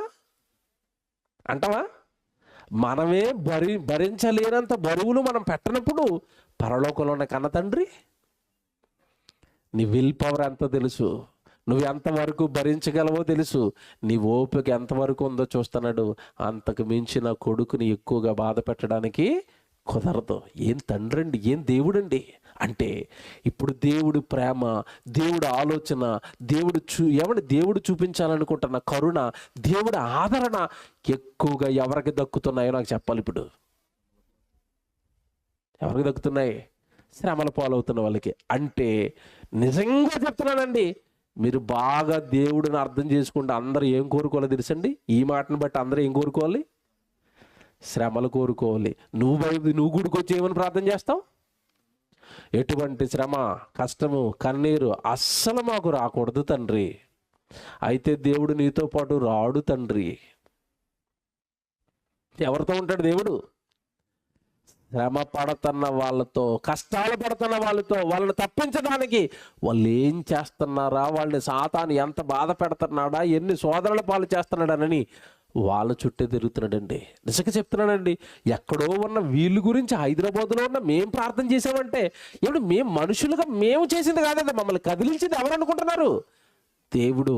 వాళ్ళకి ఏమైనా సహాయం కావాలేమో అడగండి, మీరు కావాలంటే అడగండి. ఆ రోజు యాక్సిడెంట్ అయిన చాలామంది తమ్ముడికి ఫోన్ చేసి, తమ్ముడు నీకు ఏదైనా ఇబ్బందిగా ఉంటే మెసేజ్ పెట్టు తమ్ముడు, నేను డబ్బులు పంపిస్తాను. చాలామందిని అడిగానండి నేను. ఇది మాది కాదండి, మాలో పుట్టిస్తున్నది ఎవరు అంటే, ఒరే తమ్ముడు పడిపోయాడురా, తమ్ముడు పడిపోయాడురా, అన్న పడిపోయాడురా. ఈ ప్రేమను మాలో కలిగించింది ఎవరో తెలుసండి? దేవుడండి. అలాగా నువ్వు శ్రమ పడితే, నువ్వు కష్టపడితే, నువ్వు స్వార్థ పని చేస్తుంటే నీ చుట్టూ అనేక మంది ద్వారా తన ప్రేమను నీకు అందిస్తాడు దేవుడు. ఎవరికి తెలియక ఈ సీక్రెట్లన్నీ, మాకు శ్రమలొద్దు, మాకు కష్టాలొద్దు, మరి ఏం కావాలి? సుఖాలు కావాలి. మీకు మాట చెప్తాను, సుఖపడండి, సుఖపడండి, సుఖపడండి. సుఖపడి చచ్చిపోయారు అనుకోండి, వాడి పక్కన మనకి రిజర్వేషన్ అయిపోద్ది. ఎవరి పక్కన చెప్పండి? ధనవంతుడి పక్కన రిజర్వేషన్ చేసుకున్నామని అర్థం. వాడు కూడా అక్కడికి ఎందుకు వెళ్ళిపోయాడు? ప్రతిదినము వాడు బహుగా సుఖపడుచుండు. వాడి మీద మోపిన నేరం ఏంటి? వాడి మీద ఫైల్ అయిన కేసు ఏంటంటే, భూమి మీద ఉన్నంతకాలం నువ్వు సుఖపడ్డావురా, దేవుడి కోసం శ్రమ పడలేదురా, దేవుడి కోసం చెప్పలేదురా, దేవుడి కోసం చెప్పించలేదురా, నీ కష్టాన్ని ఏమి దేవుడి కోసం ఖర్చు పెట్టలేదురా. నీ కష్టము దేవుడు నీకు ఇచ్చిందంతా కూడా తినడానికి, త్రాగడానికి. అబ్బబ్బబ్బబ్బ, తిండిబోతులుగా, త్రాగుబోతులుగా భూమి మీద జీవితాలను సర్వనాశనం చేసుకుంటున్న వాళ్ళందరి గురించే మాట. వాడేమో వ్యభిచారం చేశాడనో, దొంగతనం చేశాడనో రాయలేదు అక్కడ లోక సువార్త 16:25లో. అబ్రహాము అంటున్నాడు, కుమారుడా, నీ జీవితకాలమందు నీకిష్టమైనట్టుగా నువ్వు సుఖాన్ని అనుభవించావురా, సుఖాన్ని అనుభవించావురా. అలాగే లాజరు అని అతను జ్ఞాపకం చేసుకో. అతడు కష్టపడ్డాడు భూమి మీద నా కోసం, శ్రమ పడ్డాడు నా కోసం, ఉన్నదంతా పోగొట్టుకున్నాడు నా కోసం. దరిద్రుడు అనగానే చాలా మంది ఏమనుకున్నారంటే, ఏమో లోకంలో అన్ని పోగొట్టుకున్నాడు. దేవుడి కోసం పోగొట్టుకున్నాడు అతను. దరిద్రులు అందరికీ పరలోకం ఇవ్వడు దేవుడు. ఆ దరిద్రం దేవుడు పక్షాన వచ్చింది అతనికి. చాలా కష్టపడ్డాడు. లాజరు కష్టం అనుభవించాడు, భూమి మీద శ్రమల పాలయ్యాడు, సువార్త పని చేశాడు, నా కోసం బ్రతికాడు, నా ధర్మశాస్త్రాన్ని పాటించాడు. ఇదిగో హాయిగా మరణం తర్వాత అబ్రహాము రొమ్మును ఆనుకున్నట్టుకు వెళ్ళిపోయాడు. కానీ నువ్వు భూమి మీద బ్రతికినంత కాలం నువ్వేం చేసావో తెలుసా? సుఖాలు అనుభవించావు. అందుకే ఇక్కడికి వచ్చిన తర్వాత ఇప్పుడేం అనుభవిస్తున్నావు? కష్టం అనుభవిస్తున్నావు. భూమి మీద సుఖపడాలనుకుంటున్న వాళ్ళందరూ కూడా చచ్చిపోయిన తర్వాత కష్టపడాలి. భూమి మీద నేను దేవుడి కోసం కష్టపడతానండి, దేవుడు శ్రమల్లో నేను ఉంటానండి, దేవుడు పనిలో నేను ఉంటానండి అంటావా? భూమి మీద దేవుడు ప్రేమ దక్కుతుంది నీకు, ఆయన ఆదరణ దక్కుతుంది, ఆయన కాపుదల దక్కుతుంది, ఆయన తోడు నీకు దక్కుతుంది. మరణం తర్వాత కూడా ఆయన చెంతకు నిన్ను చేర్చుకుంటాడు. ఇదంతా జరగాలి అంటే మీరు మాటల దగ్గర ఆగిపోకండి, క్రియలతో సత్యముతో దేవుణ్ణి ఏం చేయాలి? ప్రేమించండి, ప్రేమించండి. సువార్త పనులతో ఆయన్ని మహిమపరచండి. దేవుడు సువార్తలకు వెళ్ళండి, దేవుడు వాక్యం దగ్గరికి వెళ్ళండి, దేవుడి ఇలాంటి సభలు జరిగించండి. అదండి దేవుడికి మహిమ. వాళ్ళకండి దేవుడి కాపుదల. చూపిస్తాను ఇంకా వచనాలు.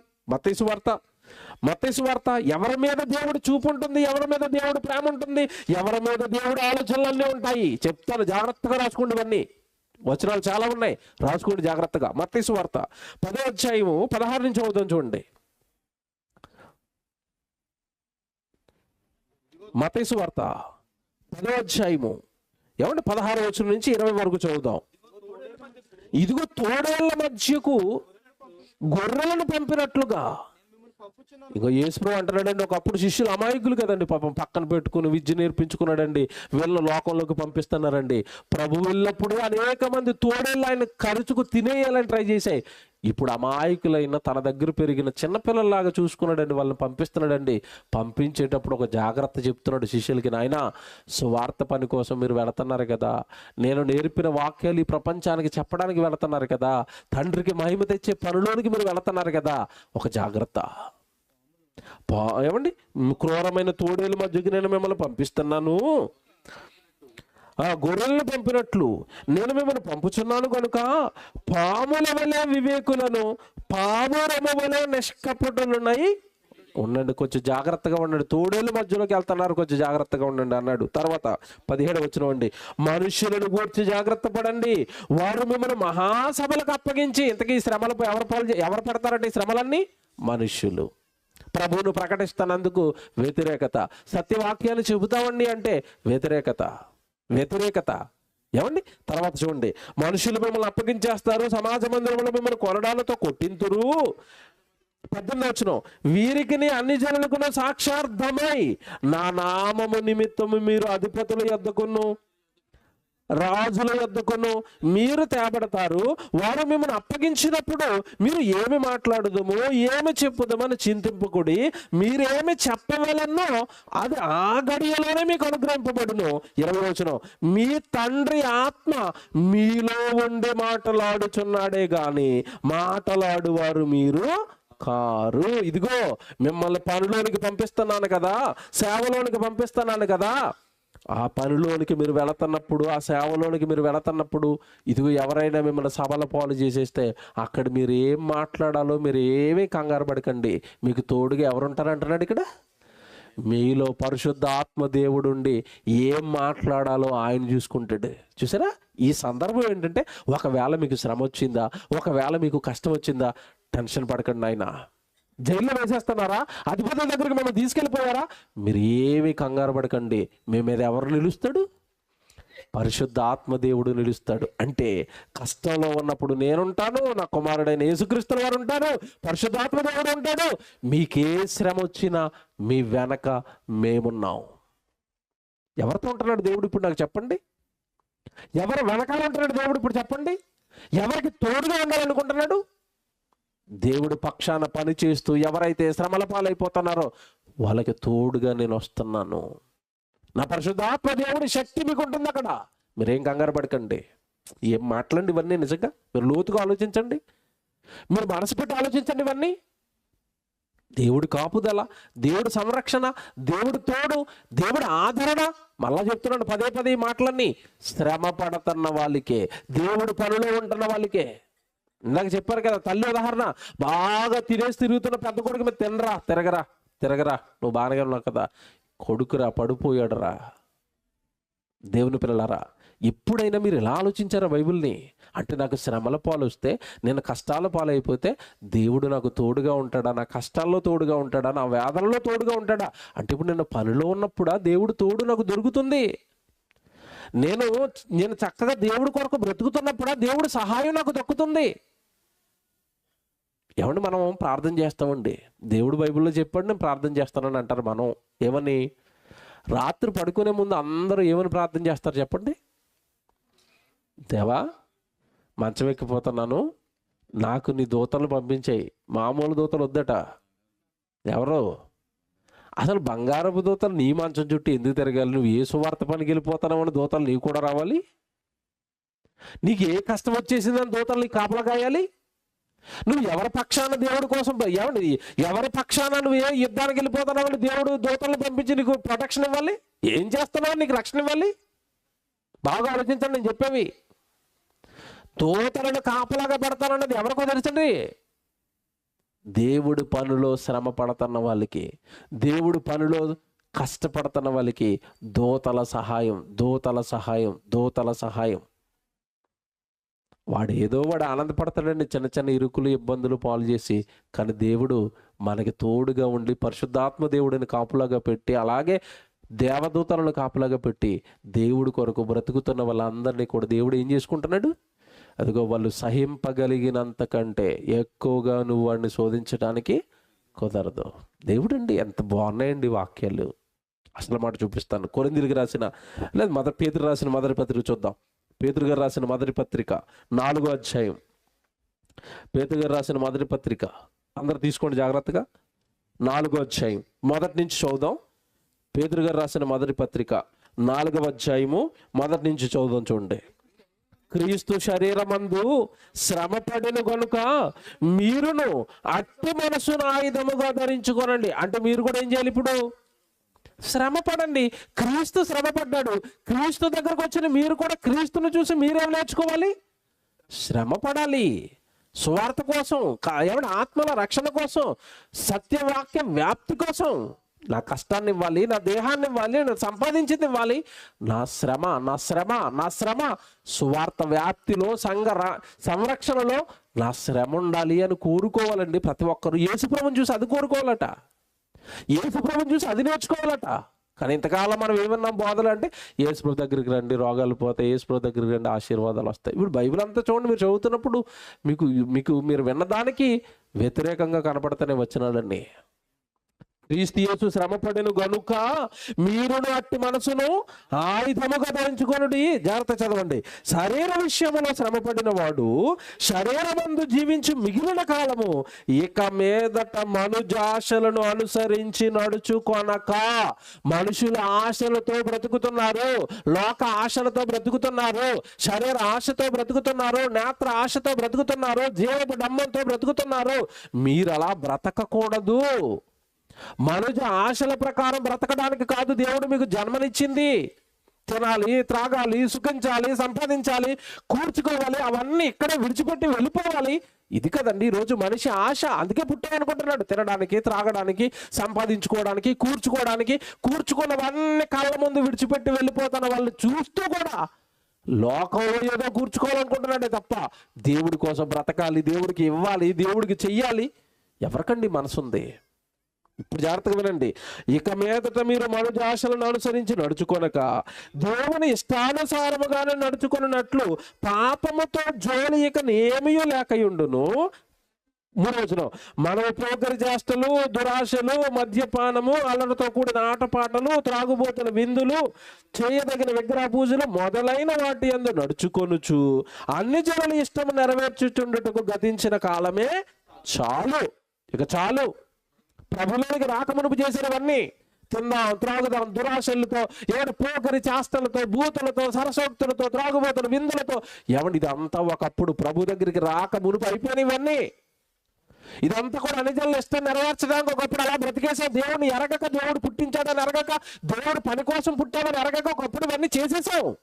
ప్రభులోకి వచ్చిన తర్వాత కూడా అవేనా? ప్రభులోకి వచ్చిన తర్వాత అవేమి విడిచిపెట్టవా? ప్రభు కార్యాలయం ఉండవా?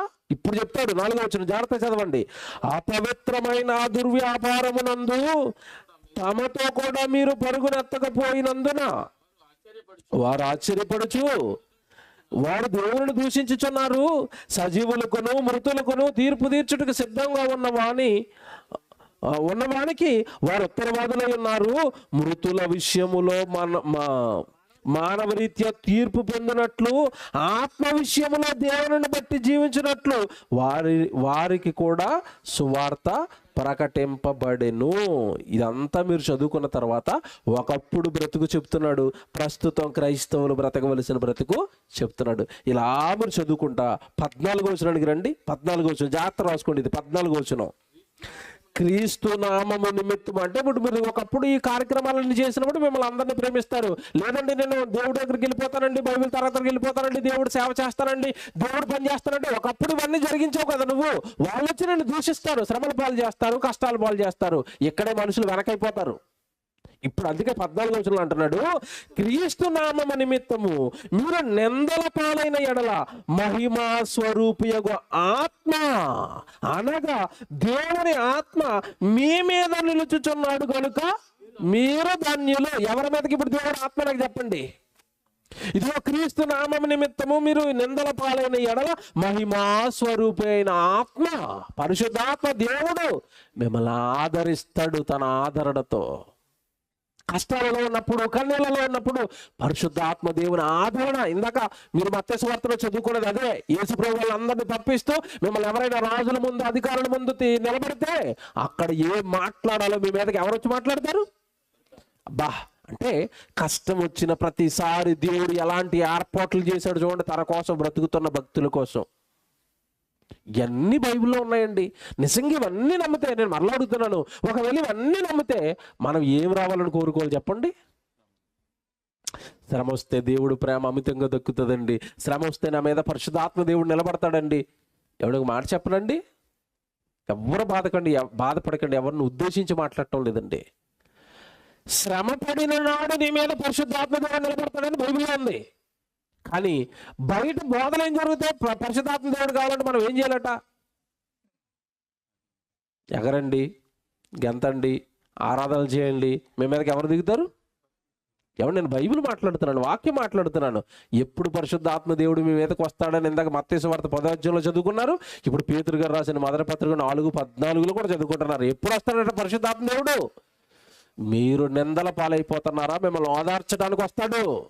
మీరు శ్రమల పాలైపోతున్నారా, మిమ్మల్ని కాపాడడానికి వస్తాడు. నువ్వేం చేస్తున్నావు? నీ మీదకి పరిశుద్ధాత్మ దేవుడు ఎగరడానికి, గెంతడానికా, డాన్స్ వేయడానికా?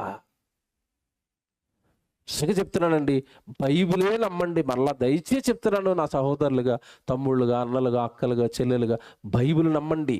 బైబిల్లో ఉన్న ప్రతి మాట నమ్మండి. బైబిలే నమ్మండి. చివరిగా పౌలు గారండి చాలా కష్టాలు పడ్డాడండి.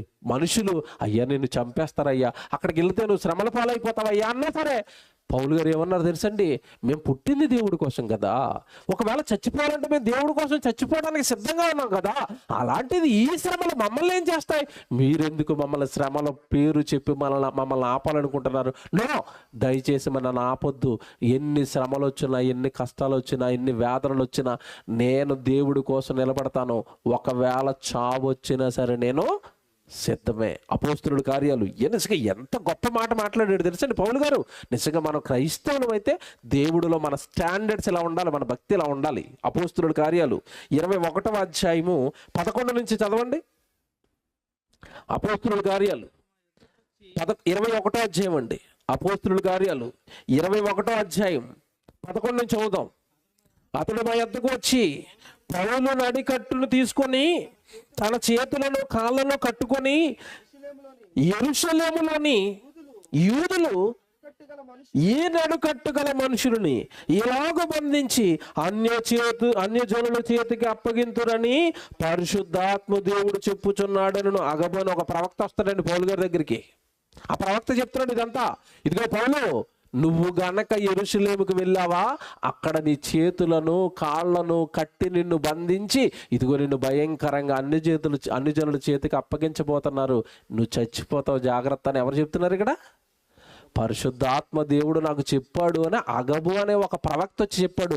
వెంటనే పౌలు గారు చుట్టుపక్కల ఉన్న వాళ్ళందరూ ఏడుస్తున్నారండి పాపం. అయ్యో, పౌలు శ్రమ పడతాడట, పౌలును చంపేస్తారట, పౌలును కొడతారట, పౌలును బంధిస్తారట, ప్రాణాలతో వస్తాడో లేదోనని ఆ కలగబోయే శ్రమను ప్రవక్త చెప్పగానే చుట్టుపక్కల ఉన్న వాళ్ళందరూ బాధపడుతున్నారండి. తర్వాత చూడండి ఎంత బాగుంటుందో. కిందకి వెళ్ళేసరికి 12వ వచనంలో ఈ మాట వినినప్పుడు మేమును అక్కడి వారును యెరూషలేమునకు వెళ్ళవద్దని అతనిని బతిమాలుకుంటుమి. ఎవరిని బతిమాలుకుంటున్నారు?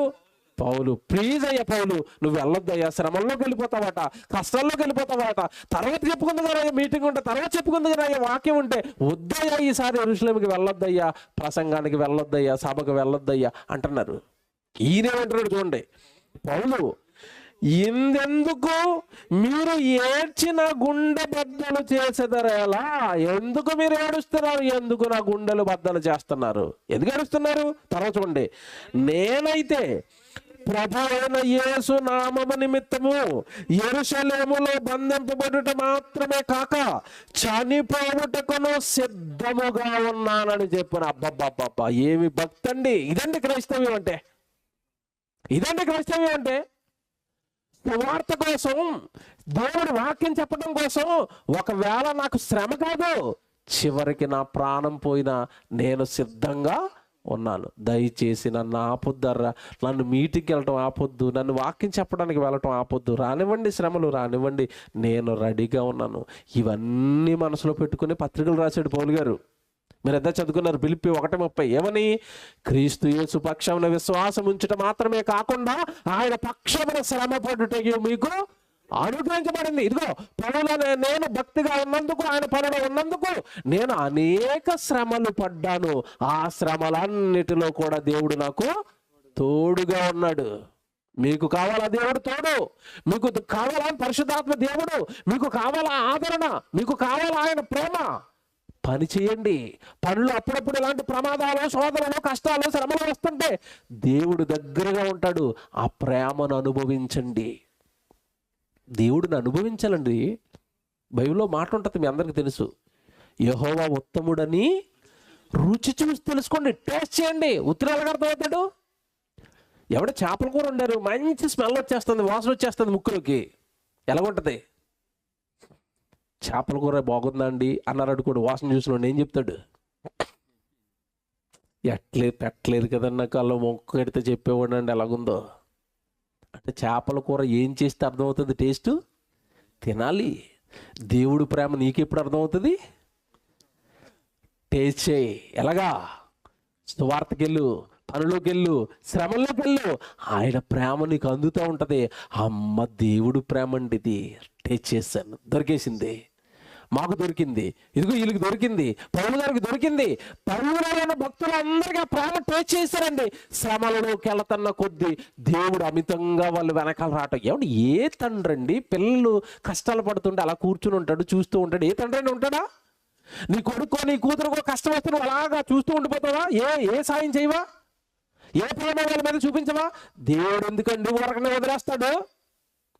చాలా మంది ఇంతకాలం చెప్పి శ్రమపడండి అంటే, మేము శ్రమ పడితే ఏంటండి అనుకున్నారేమో. శ్రమ పడితే దేవుడి ప్రేమ అంతా మీ వెనకాలే ఉంటుంది, దేవుడు నీతోనే ఉంటాడు. చూపిస్తాను ఇప్పుడు అసలు మాట. కొరింథీయులకు రాసిన మొదటి పత్రిక, రెండో పత్రిక చూద్దామండి. కొరింథీయులకు రాసిన రెండో పత్రిక మొదటి అధ్యాయానికి రండి, 4వ వచనం చదువుదాం. కొరింథీయులకు రాసిన రెండో పత్రిక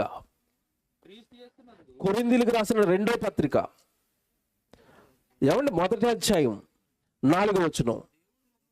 దేవుడు మమ్మను, ఈ మాట చూడండి ఎలాగుందండి ఆ మాట, కడుపు నిండిపోయింది ఎవరికైనా అర్థమైతే. 4వ వచనం, దేవుడు ఈ మమ్మను ఏ ఆదరణతో ఆదరించుచున్నాడో, దేవుడు మమ్మల్ని ఆదరిస్తున్నాడు, దేవుడు మాకు తోడుగా ఉంటున్నాడు. మేము పనిలోకి వెళ్ళిపోతున్నామని, మాకు శ్రమలు వస్తున్నాయని దేవుడు మా వెనక్కి ఆదరణగా తోడుగా మాతోనే ఉన్నాడు. దేవుడు మమ్మను ఏ ఆదరణతో ఆదరించుచున్నాడో ఆ ఆదరణతో ఎట్టి శ్రమలలో ఉన్న వారినైనను ఆదరించుటకు శక్తి గలవారమగునట్లు ఆయన మా శ్రమ అంతటిలో మమ్మను ఆదరించుచున్నాడు. అబ్బా, కడుపు నిండిపోయిందండి ఆ మాట చదివినప్పుడు నాకు. మా శ్రమ అంతటిలో ఆయన మమ్మల్ని ఆదరించుచున్నాడు అంటే, శ్రమలలో ఉన్న వాళ్ళు ఎవరికి ఆదరణ దొక్కుతుంది చెప్పండి ఇప్పుడు నాకు? శ్రమ, కష్టమా? నేను ఉన్నాను కదా కొడుక, నేను ఉన్నాను కదా కూతురా. ఎవండి నిజంగా దేవుడు పక్షాన శ్రమెత్తుకున్న వాళ్ళకే ఈ ఆదరణను అనుభవిస్తారు. అలా చెప్తున్నాను. ఈ ఆదరణ మీకు కావాలా? ఈ తోడు మీకు కావాలా? ఆయన ప్రేమ మీకు కావాలా?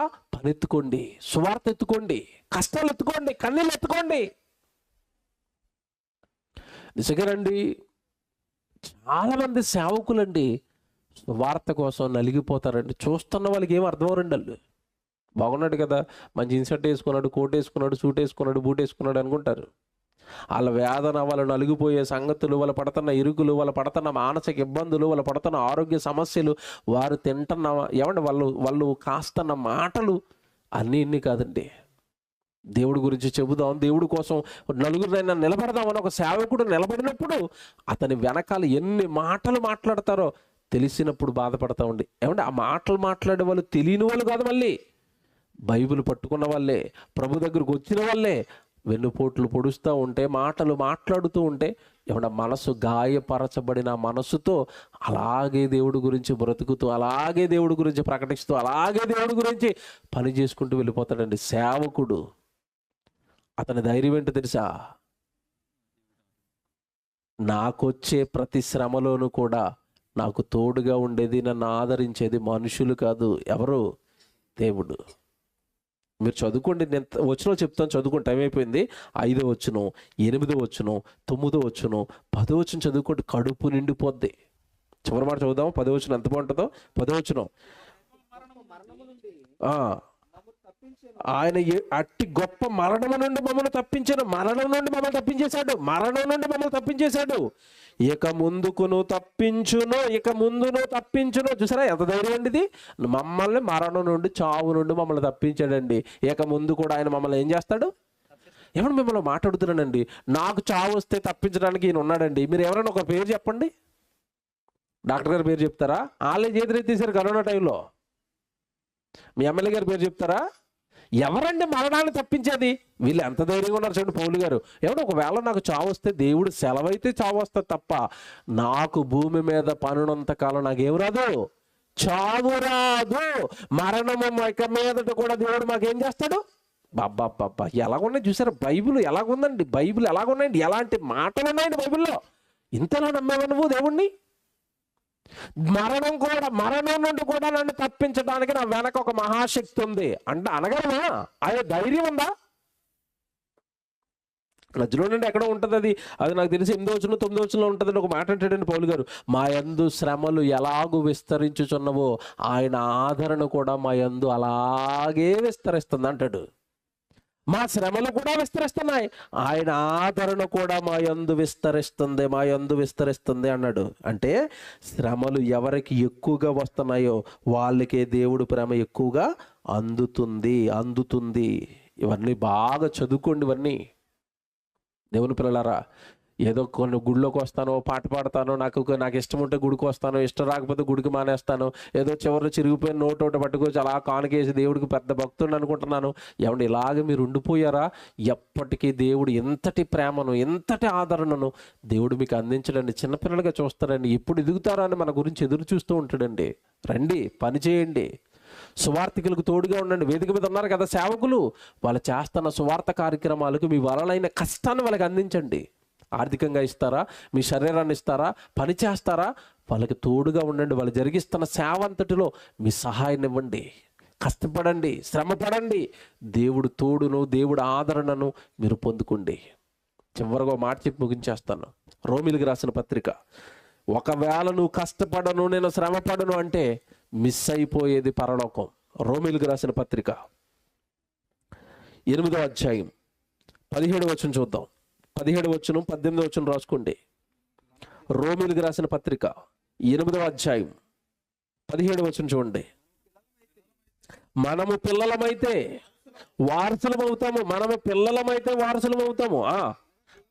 అనగా దేవుని వారసులము, క్రీస్తుతో కూడా మహిమ పొందుటకు ఆయనతో శ్రమపడిన ఎడల క్రీస్తుకు తోటి వారసులు అవుతారు. శ్రమ పడితే తోటి వారసులు అవుతారు. క్రీస్తుకు మీరు తోటి వారసుల వల్ల శ్రమపడండి. శ్రమలు క్రీస్తుతో కూడా వారసులుగా మిమ్మల్ని పరలోక రాజ్యానికి ఎంచుతాయి. తల్లిగారు ఒక మాట చెప్పింది, నేను అప్పటికప్పుడు ఈ మాటలన్నీ రాసుకున్నానండి. మళ్ళీ ఆవిడ మాట్లాడుతుంటే ఇవన్నీ రాసుకుంటున్నాను. ఇక్కడ చాలామంది అనిజనులు ఉన్నారు, క్షమించండి, ఇక్కడ చాలామంది యవనస్తులు ఉన్నారు. ఆ యవనస్తులు అందరూ కూడా లోకాన్ని ఏమైనా పడిపోతారేమో, దేవుడిలో బ్రతకండి, దేవుడి రాజ్యానికి వారసులు అవ్వాలి మీరు అన్నది ఆవిడ. ఈ మాట గుర్తొచ్చిందండి నాకు. ఎప్పుడు అవుతారో తెలుసండి దేవుడి రాజ్యానికి వారసులు? బాప్తిసం తీసుకుంటేనో, గుడికి వచ్చి వెళ్ళిపోతేనే కాదు, ఆయనతో కూడా మీరు శ్రమ పడితే. ఎవరితో శ్రమ పడాలి? యేసుక్రీస్తుల వారు ఆత్మలను రక్షించడానికి, వాక్యం చెప్పడానికి ఎలాగైతే శ్రమ పడ్డాడో, ప్రతి క్రైస్తవుడు, బైబిల్ పట్టిన ప్రతి క్రైస్తవుడు శ్రమ పడితేనే క్రీస్తుకు తోటి వారసుడవుతాడు, పరలోక రాజ్యానికి హక్కుదారుడవుతాడు. జీతం ఎవరికి ఇస్తారు చెప్పండి? 31వ తారీఖు అయిపోయిన తర్వాత 1వ తారీఖున జీతం ఎవరికి ఇస్తారు? పని చేసిన వాడికి జీతం. నువ్వు భూమి మీద ప్రభు కోసం శ్రమ పడితే ఆయన తోటి వారసుడివై ఆయనకు పొందుకున్న పరలోకానికి నువ్వు వారసుడు అవుతావు. వారసత్వం కావాలా? పరలోక పౌరసత్వం కావాలా? శ్రమ పడండి. శ్రమలలో దేవుడు తోడుగా. ఏమండి, నేను నిజంగా ఒకటి అర్థమైపోయిందండి. శ్రమ పడండి అని చెప్పిన ఆయన, నువ్వు శ్రమ పడితే నేను చూస్తూ కూర్చొని కొడుక, నీ వెనకాలే నీకు తోడుగా ఉంటాను, నీ వెనకాలే నేను వస్తాను, నీ వెనకాలే నేను సహాయం చేస్తాను. భూమి మీద ఉన్నంతకాలం శ్రమపడు, నా ప్రేమను అందిస్తాను, నా ఆదరణను అందిస్తాను. ఒకవేళ నా పనిలో నీకు మరణం వచ్చిందా, నా సేవలో నీకు మరణం వచ్చిందా, ఆ మరణం విజయం పరలోక రాజ్యానికి వారసత్వం అన్నాడు. అంటే పని చేస్తున్న వాడికి భూమి మీద దేవుడు ప్రేమ అందుతుంది, మరణం తర్వాత కూడా ప్రేమ అందుతుంది. నాకు ఏమి వద్దండి, లోకపు సుఖాలు చాలంటవా? సుఖపడిన ధనవంతుడి పక్కనే మనకి కన్ఫామ్గా ప్లేస్ ఉంటుంది. నిర్ణయం మీది. వాక్యాలు బైబిల్లో ఉన్న వాస్తవాలు చూపించాను, నిర్ణయం మీది.